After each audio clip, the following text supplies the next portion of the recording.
Hey there, everyone, and thanks for joining GamePoints. If you're watching us live, once again, feel free to participate in the chat. If you're watching us on YouTube, leave a comment down below. I am, as always, your host, Stephen Brown. Down to the left there, our esports commentator, Sean Brown, and across from him is David Smith. Say hey, David. Yo. So this week I'm going to go ahead and start us off. Normally we get into like news of the week and everything like that, but I'm going to go a little bit of a different route this time and talk about the surprise hit that is City Skylines, selling way more than I expected to. 500,000 in the first week it's out. David, you have that game. How are you enjoying it? Super good. It's what SimCity, the new SimCity should have been. It's very exciting because it's actually a fun city building game that I haven't played since probably SimCity 2000. I've had this much fun with one. I bought it and stayed up till 4 a.m. Yeah, you don't have to be online. It works. It already has tons of mod support. There's a ton of stuff in it. People have recreated Grand Theft Auto 5's map in it already. Oh, goddamn. So Los Angeles? Yeah.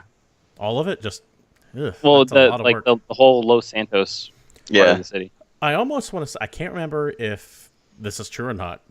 So this might only be rumor, but I heard that some of the former developers of Maxis, when EA shut the doors, now started up their own Patreon to make mods for SimCity Skyline. Some of them are actually already working on it. There's a guy that's converting art assets from old SimCity games and then updating them for Skyline. Does it have disasters and everything built in?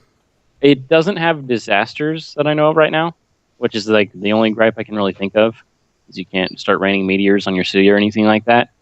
But the economy planning, it feels really solid and it's fun. I've already ruined a city by backing up all the sewage until everything burned down. Not really burned down, but so if I were to put a gun to your head and tell you, give me an opinion on this game, should I buy it or not? And if you're lying to me, I'm going to blow your head off. What would you say? It is $30, and it is 4 times as good as the last SimCity. So it's easily like a 4 on the scale. Yeah, easy. Okay. Minimum. Because I do not feel bad about spending $30 on it, even a little bit. All right.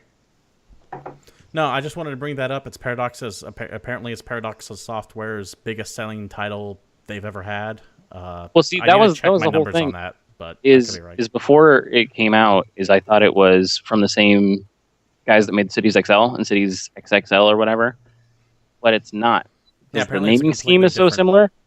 Yeah, because Crucial, I think, makes Cities XL, but Paradox making this new game, because they're the guys that made Crusader Kings and Europa Universalis, which, if you haven't played those games, those are super fun. Total Crusader Kings is fantastic. Haven't gotten a hold of it yet.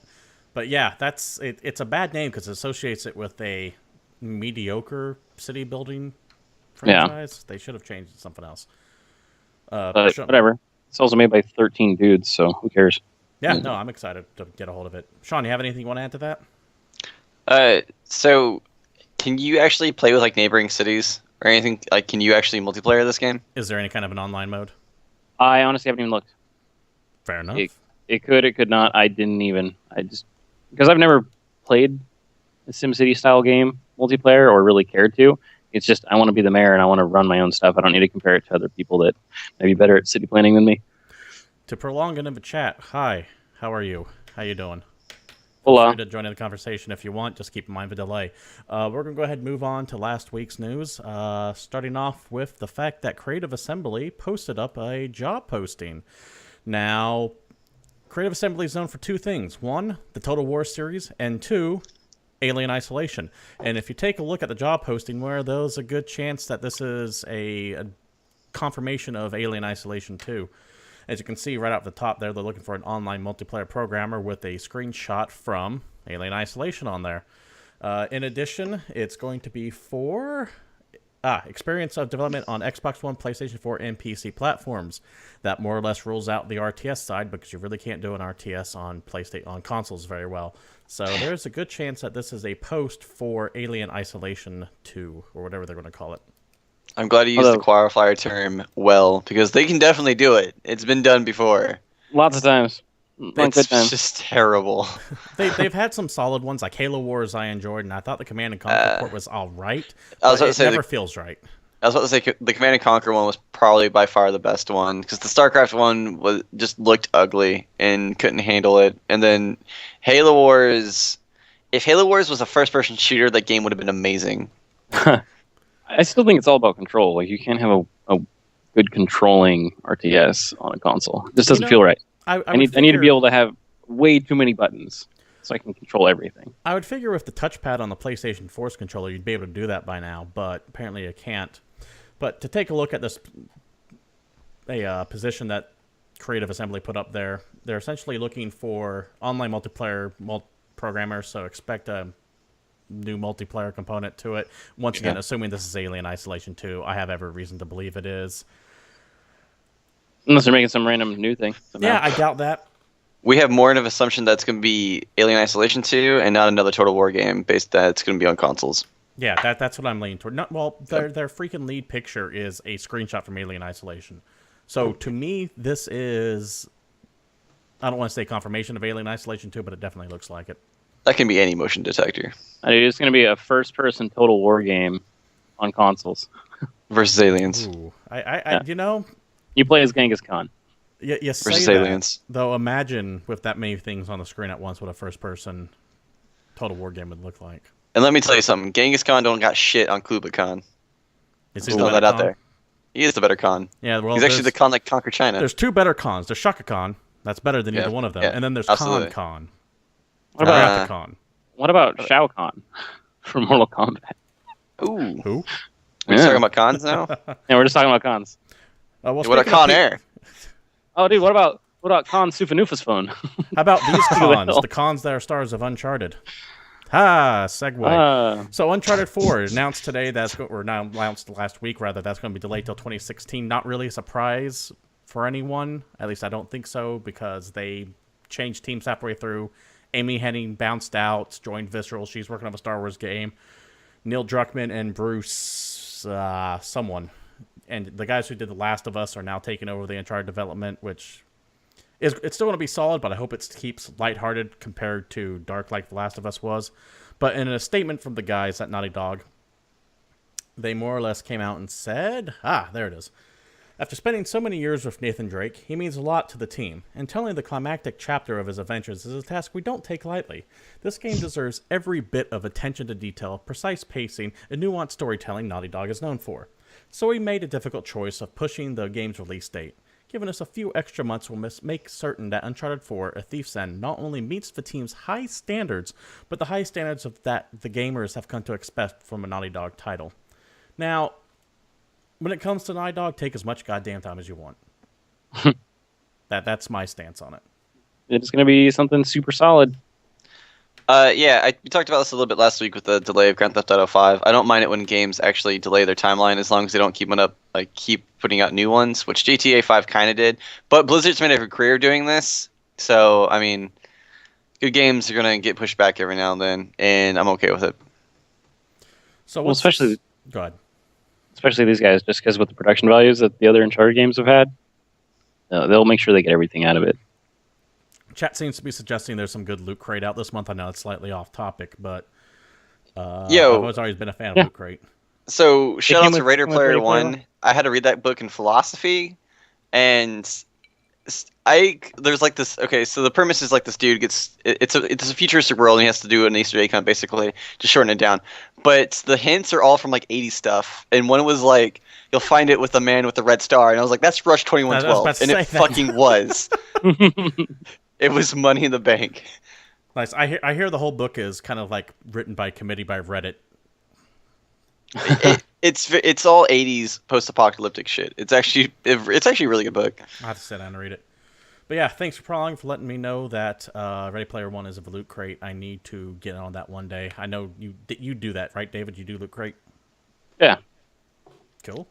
I do Dollar Shave Club, which is like Loot Crate for my face. Oh, I do that too. I need to get into that. I'm told that's actually a good deal. Yeah. You know, it's not a good deal. Did you watch their commercial? Because it's amazing. Video games with DLC? Actually, I was about to say being ruled by North Koreans. Oh. So, Harsh. yeah. Homefront the Revolution, sequel to Homefront, the alternate history where North Korea takes over the United States in Red Dawn Korea edition. Red Dawn 3. Or 2. Well, 3. I'm going to consider the remake Red Dawn 2. But yeah, that's also been delayed to 2016. So Uncharted has some... I can't even say it with a straight face. Competition. I'm actually okay with it. Did you guys play the other Homefront? I did. Because that game was actually really cool. Like, it was short, and I mean, it didn't do anything crazy multiplayer-wise or anything, but the story was good for me. I was totally down for that. I was excited for Homefront, but it turned out to be a little bit more disappointing than I wanted it to be. Plus, the way it ended, I was like, oh, you're just literally going to end in the middle of this battle, and that's it. That was a little harsh. And I beat it in one night. That bothered me, too. Didn't Homefront come out, like, years ago? 2013 years ago? Was it? I thought it was... What game am I thinking about? I'm thinking of something else. It came out before THQ went boom. Yeah. I had to be thinking of something else. It was a THQ game. Yeah, so 2012, 2013, around there. Around there. A couple things to keep an eye out for Homefront, though. One, this was being developed by Crytek, but then Crytek had some serious financial problems. Essentially, they stopped paying their developers. So all their developers went, we're leaving. And Deep Silver bought the property from Crytek, and then they brought everyone that was working on it, or almost everyone, and founded Deep Silver Dambuster Studios, which is essentially a vast chunk of what was Crytek UK. The guys who originally were doing this. Now, I remember being very happy about that. Yeah, and the reason why is because what's cool about that is that Dambuster Studios is primarily composed of ex-Free Radical vets, and these are the son of bitches that made Time Splitters. And Time Splitters, for anyone who never played Time Splitters, was an amazing game. Dude, Future Perfect was one of my favorite multiplayer games. That was the first one I played, and goddamn, it just had me laughing hard. It was so funny.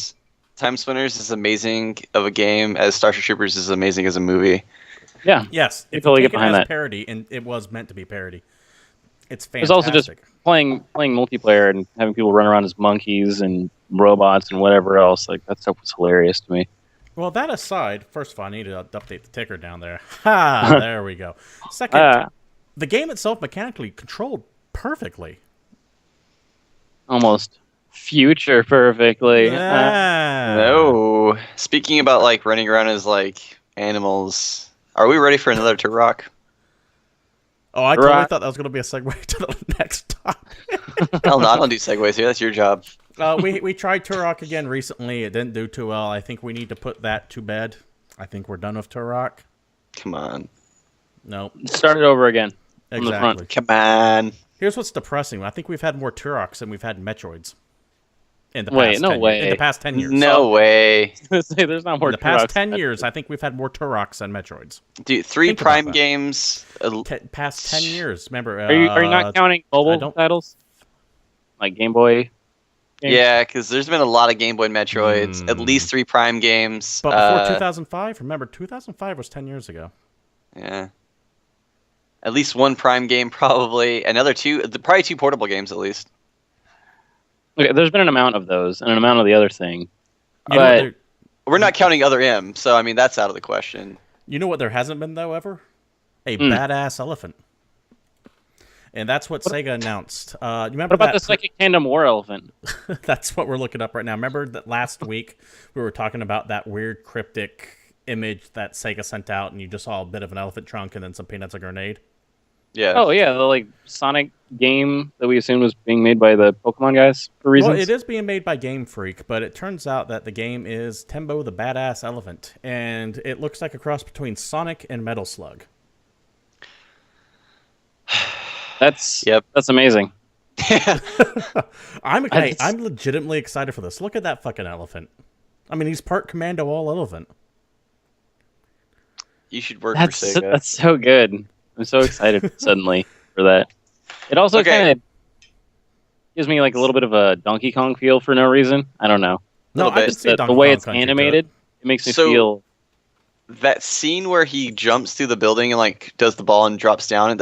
I've seen it a few times now, and it always reminds me of Mega Man X2, or is it X1 or X2? Either way, where he's fighting the Falcon on the platform, and you blow up that section that leads up to the final boss. Oh, it's been so... I vaguely remember what you're talking about. It's been so long since I played any of the Mega Man games. But yeah, I am very... I don't want to say very excited for this, but right now I'm watching this, and it's got me tingling a little bit. I'm down for some old school... It looks super fun. Platforming... Oh, yeah. Metal Slug-like stuff. But yeah, coming summer 2015 from Game Freak and Sega. Just Who would have expected Sega to actually put out something that I have an interest in anymore these days? That wasn't Sonic related. Yeah. Yeah. There'll be Sonic DLC though. Don't worry about it. No, we have Sonic just running around in there. Yeah, or Tails shows up for some reason. Sonic DLC. You have to pay like $15 for an extra character or something like that. It's just dumb. But what else do we have on tap here? Some JRPG news. It looks like this is from Destructoid, that they're going to be releasing the strategy RPG Lost Dimension out in the USA. It's getting localized over here.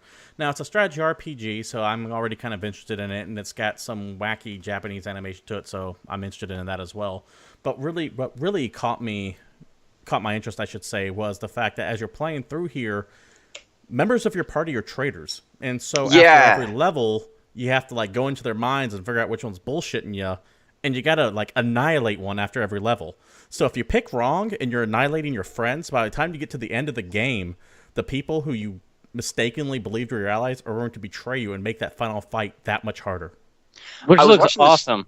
I was watching this trailer. I'm like, not entertained. And then I read the comments and I was like, I want to play this fucking game. Because I love shit like that. I love little things like that where you have to pay attention to detail and try to figure out like who's against you and whatnot. I love games like that. Like it just makes me think of Resistance.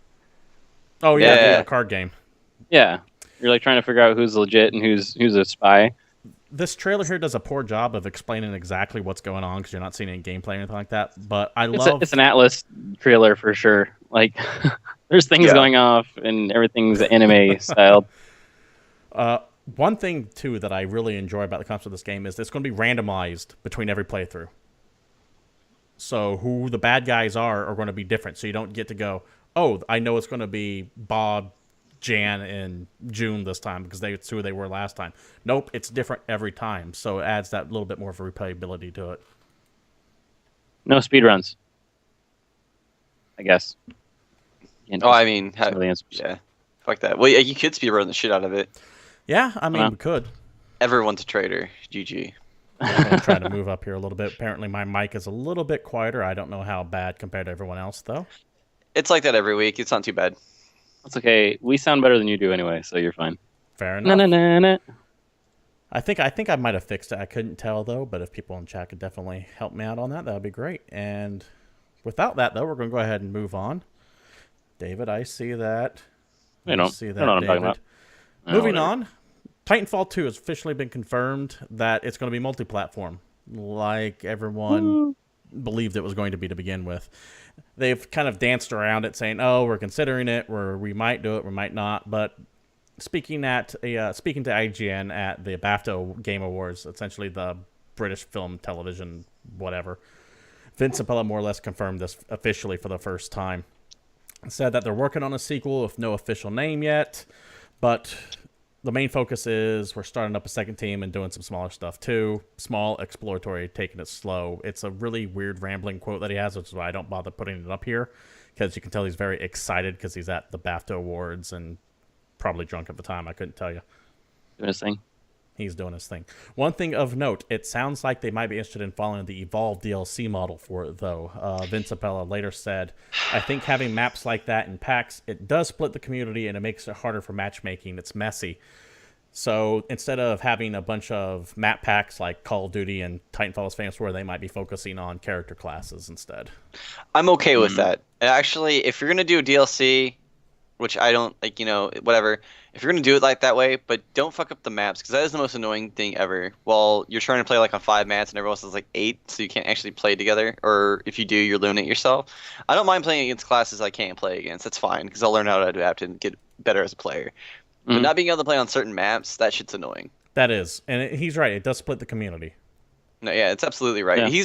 He's a great game maker. The dude made probably the 2 best first-person shooter multiplayer games of all. Well, one of the top 3 first-person shooter multiplayer games of all time, easily. Modern Warfare 2. Yes, or the 4, which pick your poison, 2 or 4. 4. Yeah. I really like the W2. And here's the thing about Titanfall 2. When it came out, yeah, I get it was like a flash in the pan. We all played it heavily for like 2 weeks, and then we never touched it again. But damn, if those 2 weeks weren't fun. Oh, you know what the game needs? And I don't know if any other company has done this before. What they need to do is have a single-player campaign with a bad guy when he kills everyone and does it in slow motion. Giving the Then you feel marker like off. he's that's what I was getting at. I like the game though, although I am excited to hop back in it since they just decided to give away the season pass to Titanfall for free. It's a good way to ramp up the first year anniversary. And doesn't that game feel like it's been out for longer than a year? Yeah. It's only been a year since that game was released. Yeah, I swear it feels significantly longer than that. Okay, I'll load it back up this week and let you guys know if it's improved or. I'll probably get back into it too. And for those of you watching, if you want to play with us, we can put our names on our Facebook page. So in the top left corner of our podcast, our Facebook page should be up there. It's Facebook/GamePoints GamePoints Podcast, and we'll put our names up there for Titanfall if we do go back and play. Yeah, he's better on the ground stuff. I'm better at robots. Just letting you know. Fair enough. We're going to get into something a little bit more boring than Titanfall. This is going to be some boring stock things because you know what? I'm a sucker for this kind of thing, especially when you're seeing how companies may or may not improve. Let me go ahead and bring up a few charts for you. I swear this is going to be quick. You know, I just put something together real quick. Sorry. I know why you love the Badass Elephant game. It's because you're a Republican and like at heart. So now you get to play an elephant just wrecking house. So he might as well be called Ronald the Raging Elephant. Is the final boss so a donkey? That would be so Oh my god. So like you played through the entire game and you didn't realize that it was super political until like the last 10 minutes. Why is this game soundtracked by Raging Against the Machine and like 9 Inch Nails' System of a Down and shit? It's really weird. Not related at all to the fact that I'm about to talk about stocks or anything here. As you can see, since the beginning of the year, Sony's gone up about 30%. They've had a nice spike, while as Nintendo is doing all right. I attribute that mainly to the 3DS XL coming out and spiking up their numbers a little bit there. It sure as hell ain't the Wii U that's doing it for them. One thing to be somewhat interested in, though, is the fact that Microsoft is tanking really hard, and it's not because of the Xbox One. Because they announced a bunch of weird, crazy stuff recently. It's everything else that they have going on. It's their Windows side of the business. It's everything but the gaming side of the business. Because the Xbox One, while not selling as much as the PlayStation 4 is selling really goddamn well. The Apple chart, I have no where that is because I don't really pay attention to Apple. We're going to take a look at the bigger publishers here, too. I was actually, with the Sony thing, I was kind of impressed with the fact that their stock is now at levels it was pre-recession. Yeah, no, so it's as high as it was 7-8 years ago. And that's all from their gaming division, because everything else about Sony is in fucking danger of folding in on itself right now. They're 4K, so when you if anything like 4K related, Sony is on top of their shit too. So they actually do really well in the 4K department as well. And that's actually why Apple has a spike in their thing around February, is because that's right when they release the 5K IMAX. Let me roll that back one more right there. Either way, like the reason why Apple spiked there, like at the end of February, is because they just released their 5K IMAX, so they got a huge profit there, and they're actually just released like their new MacBook Pros, which come in different colors, but they have like less ports. Also, keep in mind that this the chart USB-C nonsense. Keep in mind this chart was before the Apple Watch was announced. I believe. I think that wasn't announced till the 12th. You are correct, but everything else was announced, and the 5K monitor, anything like that. And Sony's 4K division actually is outstanding. Like they're actually helping out a lot too. They're on top of their game. Let's take a look at the big. You have something else you want to throw on there, Sean? Sorry. I will say that Microsoft, with Microsoft 10 coming out, with Windows 10 coming out, they probably will stop declining because it is a free upgrade, and it's going to stop bleeding at least. I don't know if it'll actually increase anything, but it will stop the bleeding because Windows 10 actually is really fucking cool. That's actually might be attributing to the fact that their stock price has dropped, is because they're giving. They're not going to see a. Yeah, they did the same thing with 7 though, and they were doing really well when 7 came out because it was a free upgrade from Vista 7. Yeah, couldn't tell you.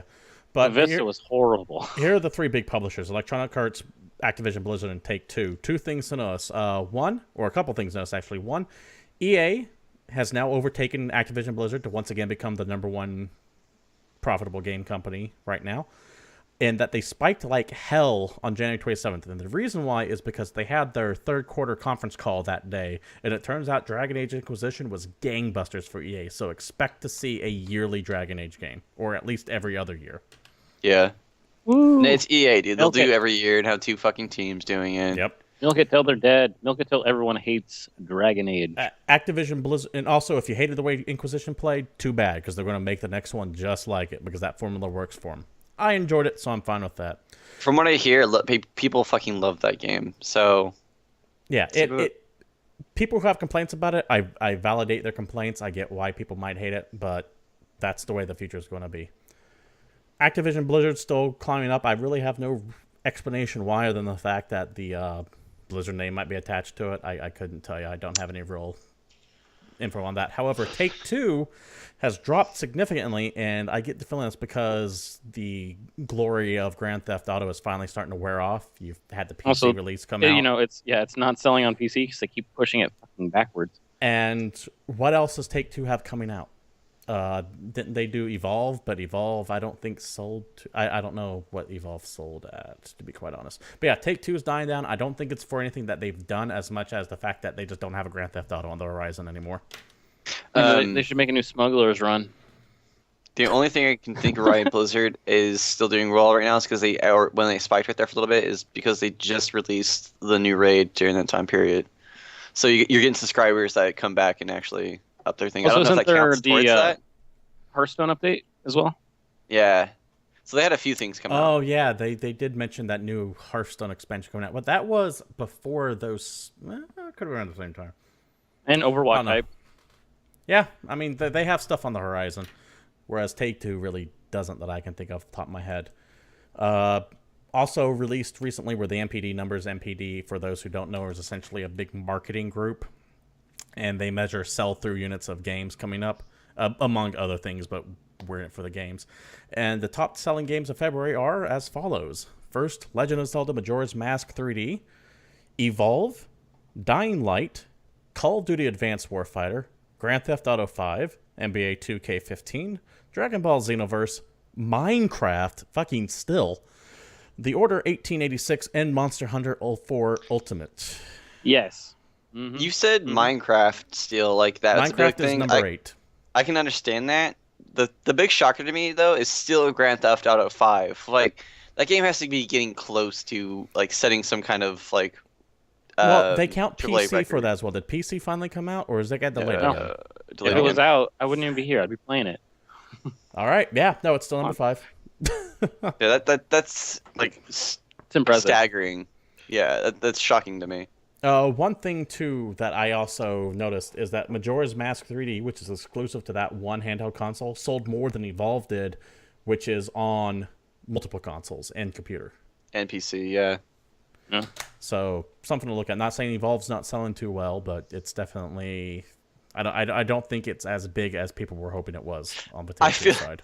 I feel like the port strike thing actually gave them the Cartman effect, where it's like, you can't get in the theme park. We're not allowing you to get in the theme park.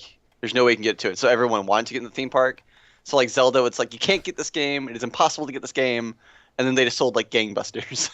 It's like that band that shows up and then refuses to play. Yeah, and then like you build an audience because they refuse to play, and people are like, I want to see what this band's like, and they don't play until they finally play, and it's like, all right, cool. Like, well, I already bought tickets and I have had like 3 beers, so I guess I can't. They got Cartmaned. Anyway, I'm still really excited about the fact that Monster Hunter's even on that list. That's Monster Hunter sells better than people think it does. But it doesn't sell outstanding in the States. No, it doesn't. It has a rough time selling in the States. I don't know how well 4 did exactly. Though, keep in mind, that is for the month of February. So if it came out like last week of February, that's counted in that chart. Halfway through, at least. David. Yo. Did you play Star Citizen?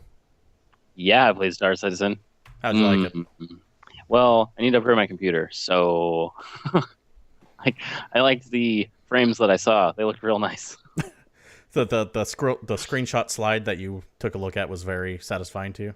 Yeah. I took a walk forward.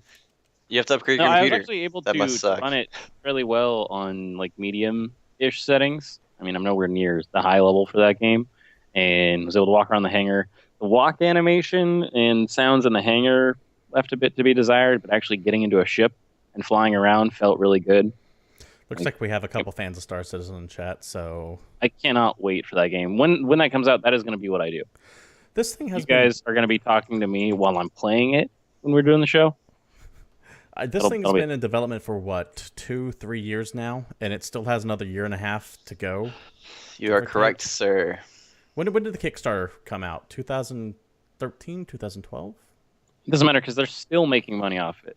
Tons. It's still the most successful Kickstarter of all time, if I recall correctly. not only that, but it's still being crowdfunded right this second to the point that they're breaking the $100 million in funding soon. Jesus if they haven't already. And its Kickstarter ended in 2012, November 19th. For those of you watching who have $15,000 just to waste, and I know someone who's watching does, there's actually a package you can buy that gives you all the ships in the game for $15,000 and a whole bunch of other variants. bonus shit. Yeah, all the variants and a whole bunch of other shit. Like, I better get shit for life if I'm dropping that money, and I better get like a nice steak dinner out of it too. Is you get enough friends and you split that pot, everyone gets a ship. Yep, you guild that shit. So which, by the way, we're thinking about doing is buying a capital ship together, and I know DJ Cyanide is on board with that shit. Yeah, man, we're gonna crowdsource a capital ship. Everyone's gonna have shares. When we get sick of someone on our boat, we're gonna buy them out. What brought this up was that Robert Space Industries, the guys behind it, gave out codes to try out Star Citizen at both PAX East and South by Southwest, which happened last weekend. And essentially gave them, like, here's a free weekend, here's a free week to look at the Arena Commander Space Combat module and walk around the Hangar module, which is the first person. I get to walk around my home, like the hometown kind of. They also let a little tidbit out that kind of shocked the hell out of me. It's just how big this fucking game is going to be. Where do I have it? It's 20 gigabytes for the demo. For the demo. Yeah, Posted on Robert Space Industries forums, one of the developers came out and more or less said, the size and number of assets that are left to deliver means our client size is much more likely to be 100 gigabytes. 100 gigabytes. I'm old enough to remember back 15 years ago to where if you had a 10 gig hard drive, you're dropping $400 on the fucking thing. I just want to put that in perspective for people. If you've been playing World of Warcraft and you have everything up to date, that's 38 gigabytes total. The entire game of World of Warcraft is 38 gigabytes. Titanfall is 55. Yeah. So this is 2 Titanfalls. This is 3 World of Warcrafts. I'm just gonna buy a Star Citizen solid state drive. It's gonna go in my computer. Its only job is gonna be to run that game. Good news is you can get solid state drives for relatively cheap now. You can get like a 128 for like $60 now. Now, DJ Cyanide in chat. Can I just blatantly promote this game and just link the promotion that's still going until March 20th? Yes. Play for free. Give right me now in one chat. second. Let me get this out real quick. DJ Cyanide in chat makes up a good point. 100 gigs isn't that bad in the grand scope of things. Most of us have 700 gig hard drives, if not higher in there. When it comes to a game, however, 100 gigs is obscene. Yeah. We're not talking about storage space capacity here. We're talking just out of games. That's a lot. That's more than half my Steam library. My Steam library is significantly larger. It's probably like 5% of Alex's Steam library. That guy has way too many Steam games, but he's not here. Well, technically he's over there. But Alex is a friend of ours who has never been on the show, and anyone watching has no idea who he is unless you are name drop, motherfucker. I can point my camera slightly that way, and then you guys just look at him. David, you wanted to pimp something. Oh yeah, I want to pimp Star Citizen because the South by Southwest code is still valid until March 20th. So if anyone in chat would like to play this game and has 20 free gigs on their hard drive, you should do these things that I'll link in the chat. Yeah, go ahead and post those up at the chat for anyone watching. So you're gonna click on this thing I just posted, right? And you're gonna need to make an account for the RSI guys. And once you've done that, you're gonna punch in this here code, and then you're gonna play it until Friday. Thank you for putting that in there, David. I hope people who are watching us live get a chance to get a hold of Star Citizen. It looks fun. It looks sexy, is what you meant to say. Yeah, either or. You know what's not sexy? The Walking Dead. They're all shambling. They're kind of gross. They're just falling apart. No. Of the segues you've had that are bad.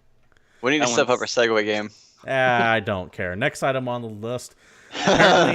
Apparently, I didn't even know this was announced back in August, but apparently last August, Overkill, the guys who make Payday, announced they're making a Walking Dead game.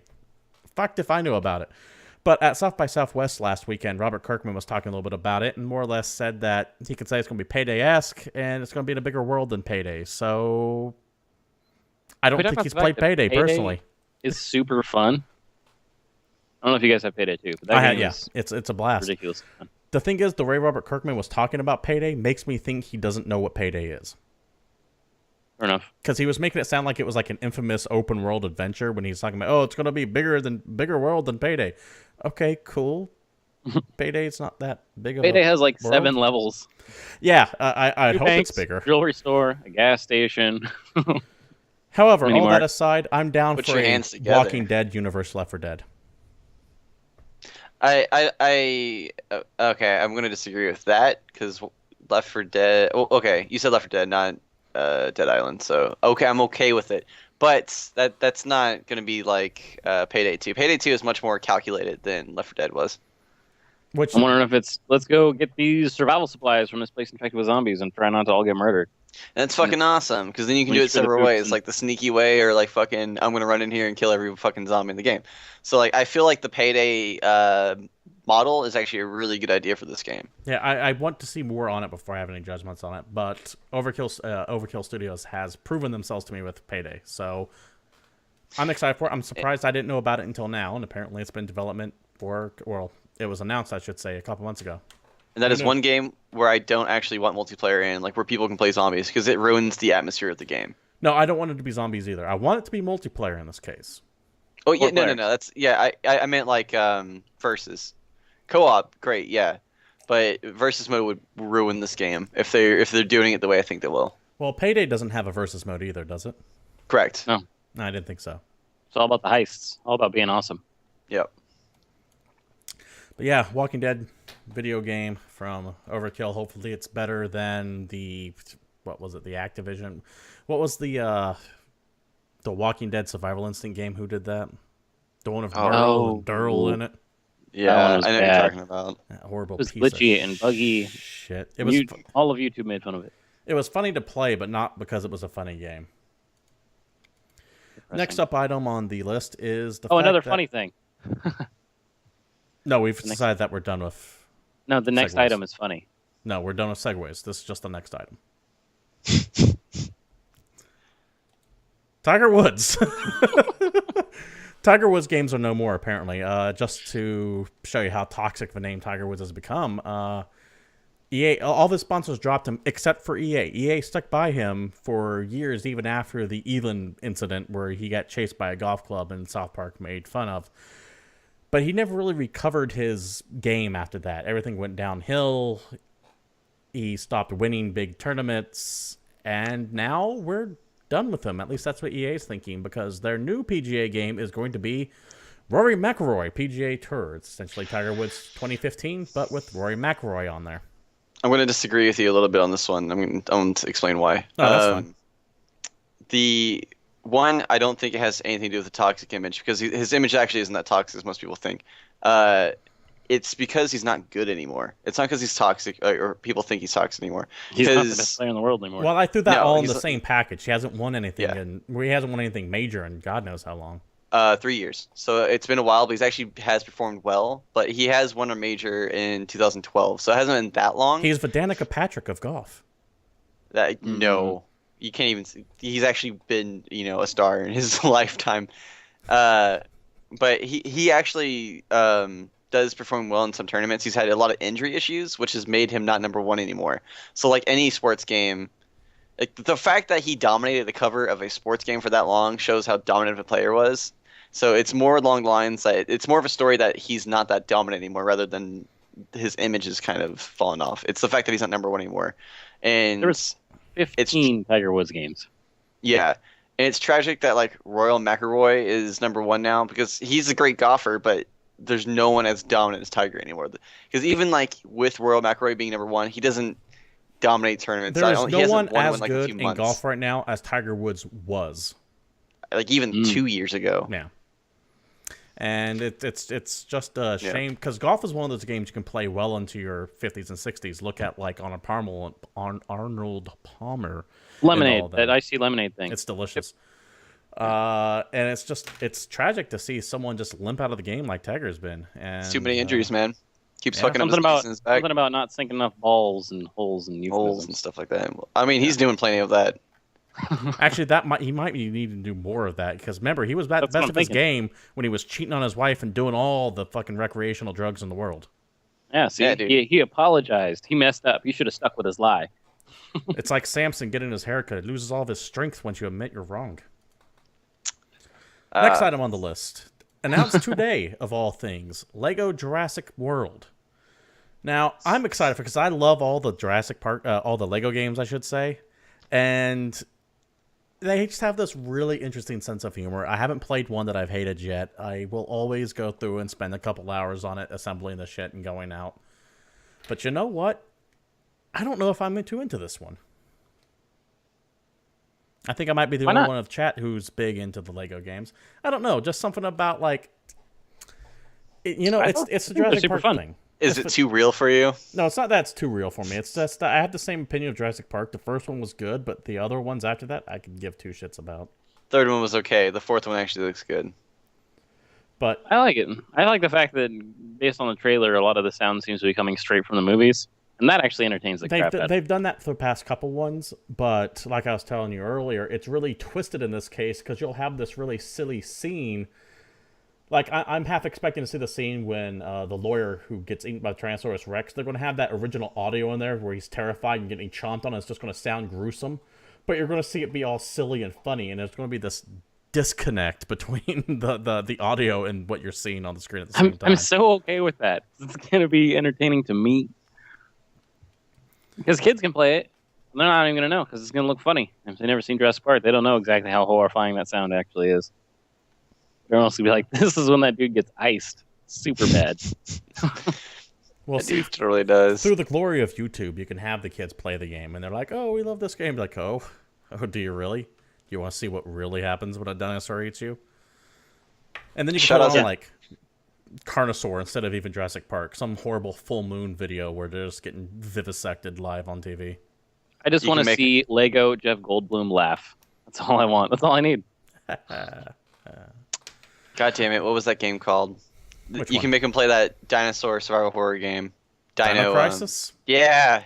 Dino Crisis. The game that got progressively worse with every entry into it towards like. Remember when the first one was a survival horror, and then the next one was like. Remember how the first one you bought just to play the demo for Resident Evil 3? Well, yes, true. I do remember that. They broke the horror movie rules, though. You don't go to space on your third installment. This is how the horror movies go. You have your original, then you have your sequel where you kill off all the survivors, then you have like your kind of, oh, here's the new cast. No, it's the wacky third one. Wacky third movie. Yeah, that's usually with the new cast. However, yeah.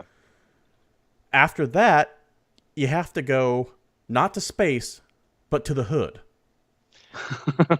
And then you have Back in the Hood. And then you can go to space, and then you have the inevitable reboot.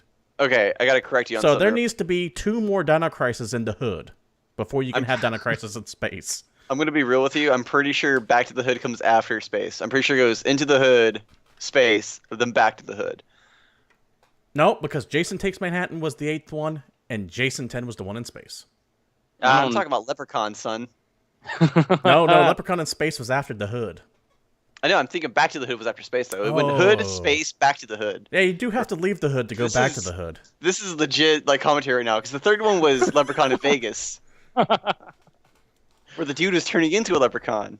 Dude, I mean, this works for every... Like, even Hellraiser. The third one, you were in the Hood. Sure, it was a nightclub, but that's still in the Hood. And then the fourth one, you go to space. Yeah, I'm with you on that. I mean, this is established. Dino Crisis broke it. The fourth scary thing is in space. So you guys know. The fourth scary thing is in space. In summation. Look at you with your word of the day calendar. Yeah, right. Oh, we're both wrong. Here we go. Okay, so it's Leprechaun 1, Leprechaun 2, Leprechaun 3 in Vegas, Leprechaun in Space, which is 4, like I said earlier, Leprechaun in the Hood, Back to the Hood, and then Leprechaun Origins, where it goes back to the start. Which actually just came out last year. Parts of Vegas are the Hood. All right. I've learned from this conversation is there's the new Leprechaun movie. Moving on, we're going to go ahead and talk about this week's new releases here. That was a good segue. Arguably the biggest title coming out this week, Battlefield Hardline. It's going to release Cops and Robbers. PC, PS4, PS3, Xbox 360, Xbox One. David, you said it already. It's Cops and Robbers. This game... But in the Battlefield 4 engine. This game went really dark, like, news-wise. Like, it just got very media blacked out, if you noticed, toward the last half of last year when all the, police shootings started happening. And then everyone stopped talking about Battlefield Hardline. And then they started ramping up the hype machine about 3 weeks ago again. So that's kind of a necessary thing to happen. Although I actually played the beta to Hardline last year. It was pretty fun. Yeah, I actually enjoyed it. Like the cop robbers aspect and chasing down people in cop cars was very entertaining.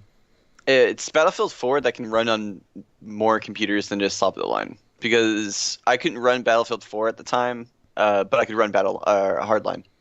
Yeah, so it is less taxing. Well, I want to say that's less on hardware specs and more on the server side of issues. I also think they did some optimization that really cleaned it up. It's also smaller maps and everything like that too. So, if I can find it for free, if someone could send me a review copy, which I could have had, but I didn't. I'll need a couple. But I'm not looking for it. I'm not getting it myself. I'm passing on that. One thing I did get, however, was Tales from the Borderlands Episode 2 Atlus Mugged, because goddamn, I have yet to play a Telltale game I didn't enjoy. Also got a really funny name. Yes, that's coming out on PC, PS4, PS3, Xbox One, Xbox 360, and iOS. Really? Embargo should go up on that after this goes up on YouTube, but before it's done live, so I really can't tell you anything about it. If you like Telltale games, if you like Borderlands, I don't see there being any problem in you enjoying this. Also coming out this week, Bladestorm Nightmare on PS3, PS4, Xbox One, and PC. This is the sequel to Bladestorm 100 Years War, essentially medieval Dynasty Warriors. David, you played Bladestorm. Yeah, so it's similar to Dynasty Warriors, but not exactly, because you actually control squads in that game. So you still have your main character, but you'll actually go and grab like a whole group of troops and run around. So it's a bit more army on army-ish than opposed to just Dynasty Warriors and you versus 900 dudes. But it was interesting. I thought it was funny. People saying hey in chat, trying to just acknowledge them. How you doing, Oliyashi? All right. Yeah, all right. Where was I? Oh, yes, new releases. Sorry, I'm totally distracted all of a sudden. Also coming out this week, Awakened Fate Ultimatum on PS3. It's a sequel to the Good Fate Paradox. Strategy RPG, essentially the spiritual successor to Zero Point Death Dark Man versus the Unsung Hero. I know that's a lot of words random together, but I'm pretty sure that's what it's called for the PSP. That's right.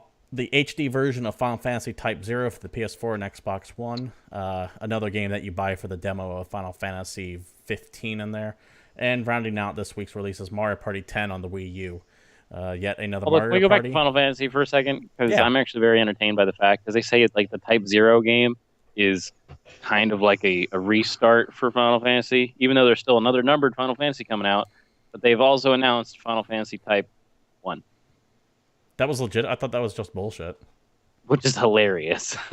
I literally thought that was just people like bullshitting. It's like, it wouldn't be funny if the next one was called Type 1.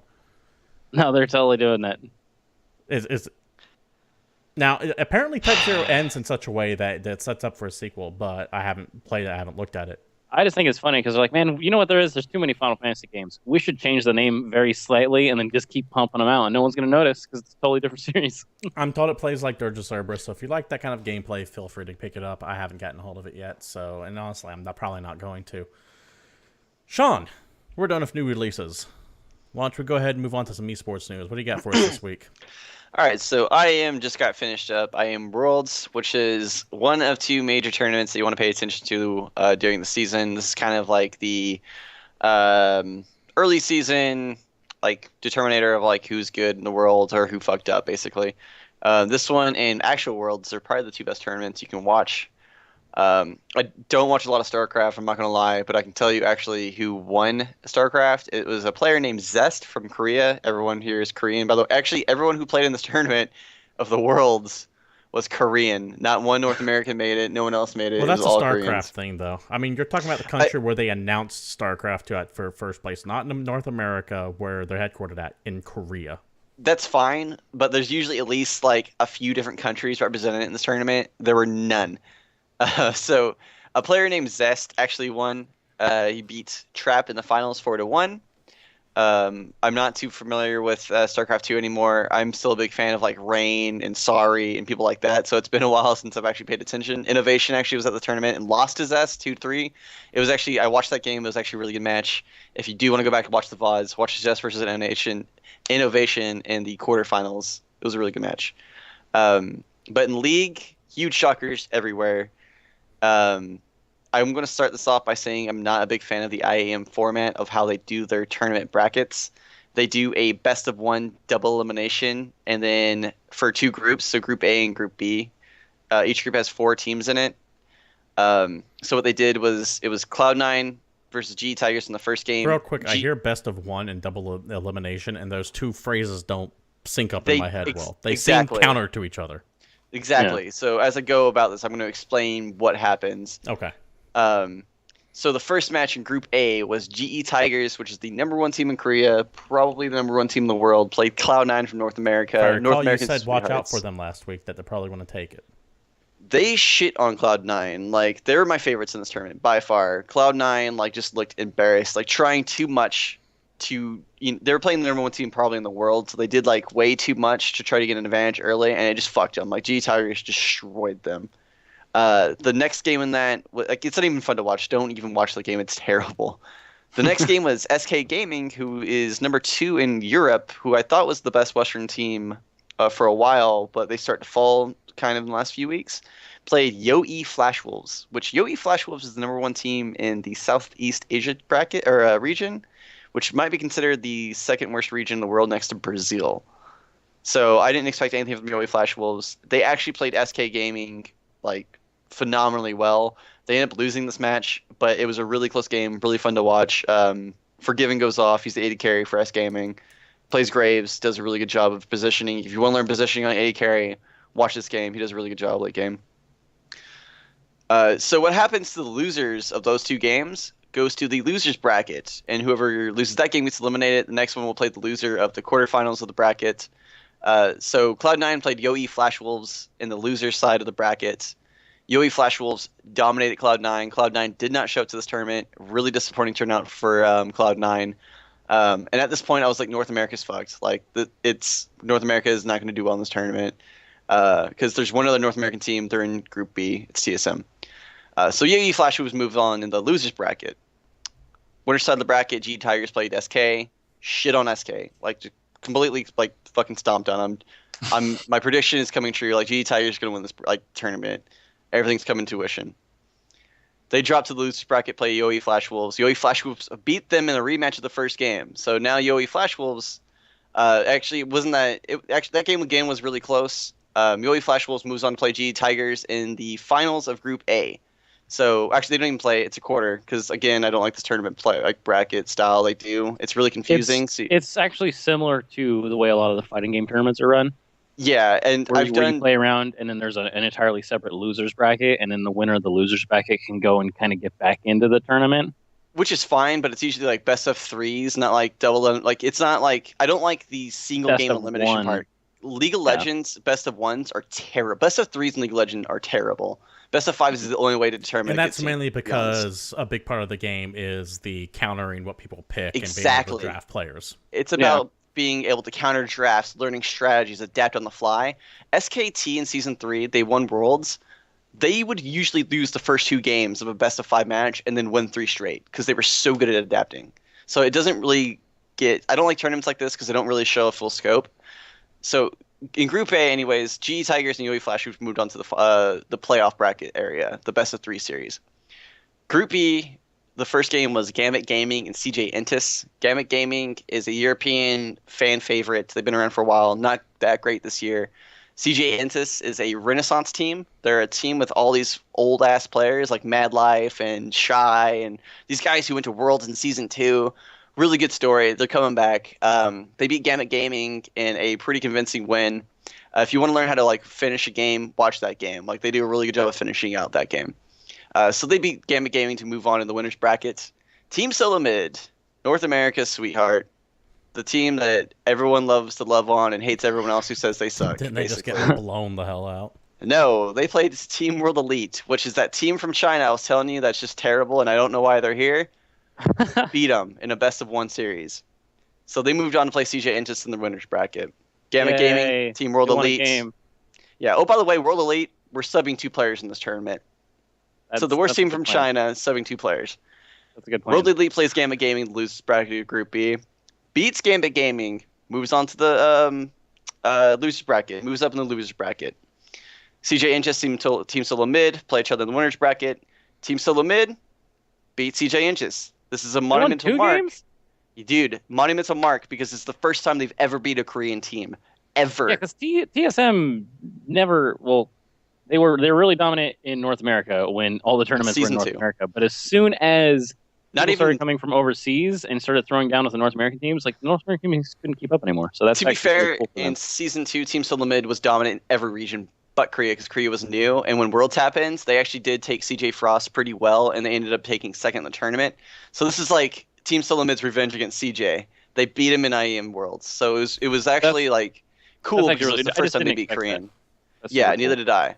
CJ Intis falls down to the losers bracket and plays Team World Elite. Team World Elite beats them. They advance to the playoffs. So in the playoff brackets, Team Solo Mid gets a really good pick. They play Yowie Flash Wolves, beats them 2-1 in a best of 3. So it goes to game 3. Yowie Flash Wolves won the first game. Team Solo Mid came back and won the second game. So that's actually a really fun series. The first game was great. The last two, Team Solo Mid kind of asserted their dominance. Bjergsen just had a really good game. Lesboy, the support player for Team Solo Mid, had a phenomenal tournament. This dude played out of his mind. You really want to learn how to play support, go watch Lesboy in this tournament. Like, watch every game he played. Phenomenal. G plays Team World Elite in the other bracket. The team I think, G Tigers versus the worst team in the bracket by far, loses to Team World Elite in the fucking semis. And they were your go-to pick for this. They were everyone's go-to pick. Go back. Because World Elite they were subbing people, right? They were subbing players and beat G Tigers. They should do that all the time, I'm thinking. Turns out they're the starting players now. That's not even a joke. People just lost their jobs. Team World Elite beat the probably number 1 team in the world, if not number 1, number 2 for sure. 2-1, best of 3 series. Again, this is why I don't like best of 3 series. I think in a best of 5, G Tigers would have beat them because they would have adapted to the strategy they used in Game 3. Which, if you want to learn how to beat G Tigers, watch Game 3 of that game. Because G Tigers kind of threw that series. So just to sum up, the reason why you're saying is that they lost is because it was only a 3-game series. They didn't go to 5, right. And that's where G Tigers excels at, or 5-game runs.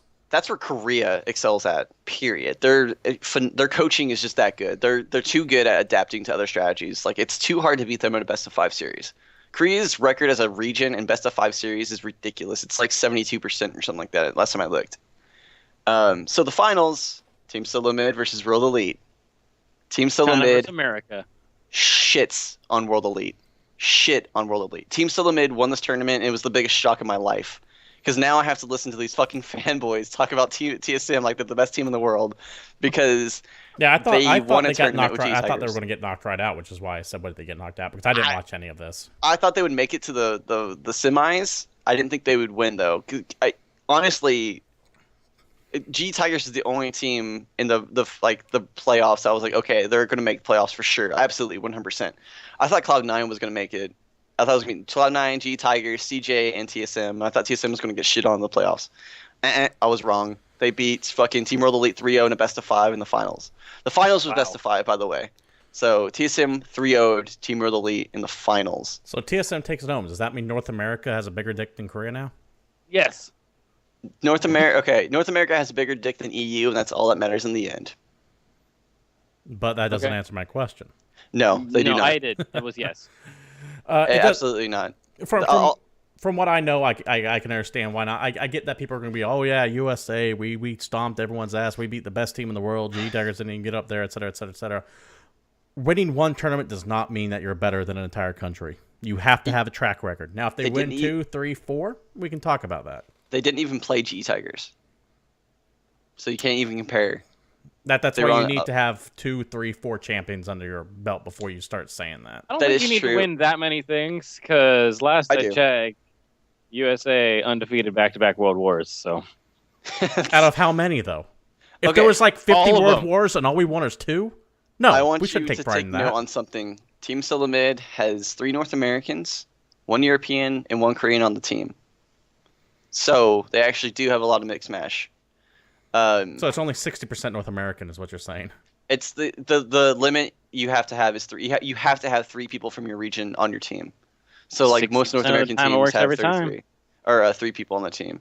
I will say this, because the thing that bugs me about tournaments like this is, or teams still like North American fans in general, people who only watch LCS, is they don't watch other regions, and so when they see like international tournaments like this, they go, "Gee, Tigers, why are they so good? Like, Praise sucked this tournament. Praise their AD carry."